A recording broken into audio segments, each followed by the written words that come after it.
స్వర్ణ Andhra 2047 vision document జిల్లా యూనిట్ను మంత్రి వంగల్పూడి అనిత ప్రారంభించారు. ఈ 5 ఏళ్లలో సాధించే అభివృద్ధితో పాటు 2047 నాటికి సాధించాల్సిన అభివృద్ధిని కూడా ఈ డాక్యుమెంట్లో పొందుపరచాలని మంత్రి అనిత తెలిపారు. ప్రజల తలసరి ఆదాయాన్ని పెంచడం, ఉద్యోగాలను ఇవ్వడం, మౌలిక వసతులను కల్పించడం, అభివృద్ధి తదితర అంశాలు ఈ యాక్షన్ ప్లాన్లో ఉన్నాయని కూడా తెలిపారు.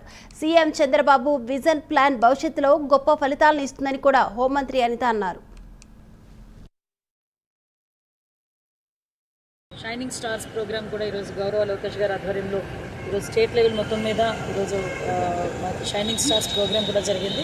సుమారుగా 190 మందికి 20,000 రూపాయలు క్యాష్ ప్రైజ్, అదేవిధంగా ఒక మెడల్, ఒక సర్టిఫికేట్తో వాళ్ళందరినీ కూడా గౌరవించుకోవడం జరిగింది. ఫర్దర్గా గవర్నమెంట్ స్కూల్స్ ఎంకరేజ్ చేయడం, అదేవిధంగా చదువుకున్న పిల్లలందరినీ కూడా ఎంకరేజ్ చేయాలని మంచి ఉద్దేశంతో గవర్నమెంట్ తీసుకున్న మంచి నిర్ణయానికి ఈరోజు చాలామంది తల్లిదండ్రులు కూడా ఇక్కడికి వచ్చి వాళ్ళ సంతోషాన్ని వ్యక్తం చేయడం జరిగింది.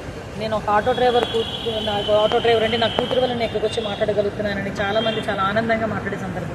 అట్ ద సేమ్ టైం ఈరోజు చాలా మంచి రోజు కింద భావించాలి. ఎందుకంటే ఏదైతే నరేంద్ర మోడీ గారు విజన్ ద్వారా 2047 వికసిత భారత్ ఉందో దానికి అనుగుణంగా ఈరోజు స్వర్ణాంధ్ర 2047 విజన్కి అనుగుణంగా గౌరవ ముఖ్యమంత్రి గారు నారా చంద్రబాబు నాయుడు గారు తీసుకున్న ఇనిషియేషన్స్ ఈరోజు చూస్తే 2047కి సంబంధించి ప్రతి జిల్లాలోనే కాదు, ఒక జిల్లా యాక్షన్ ప్లాన్ తయారు చేయాలి, మండల యాక్షన్ ప్లాన్ తయారు చేయాలి, అట్ ద సేమ్ టైం సెక్రటేరియట్కి గ్రామ సచివాలయ యాక్షన్ ప్లాన్ కూడా తయారు చేసుకొని ఫర్దర్గా ఈ 5 సంవత్సరాల్లో మనం ఏం చేయాలనేది యాక్షన్ ప్లాన్తో పాటు 2047కి మన జీడిపి రేట్ ఎలా పెరగాలి, మన వృద్ధి ఎలాగ ఇంప్రూవ్ అవ్వాలి, మనం ఏ రిసోర్సెస్ని వాడుకోవాలి, ఎన్ని పరిశ్రమలు రావాలి, ఎంతమంది ఎంప్లాయ్మెంట్ ఇవ్వగలగాలి అన్న ఒక పరిస్థితిలో ఒక ఇన్నోవేటివ్గా ఆలోచించి ఒక యాక్షన్ ప్లాన్ తయారు చేసుకోవడానికి ఒక్కొక్క సచివాలయం స్థాయి నుంచి కూడా ఒక్కొక్క ఆఫీస్ని ఈరోజు ఎస్టాబ్లిష్ చేసుకోవడం జరిగింది. దాన్ని ఈరోజు మేము అందరం కూడా ఓపెన్ చేయడమే కాకుండా గౌరవ ముఖ్యమంత్రి గారు ఈరోజు వర్చువల్గా కూడా వీటన్నిటిని కూడా ఓపెన్ చేయడం జరిగింది.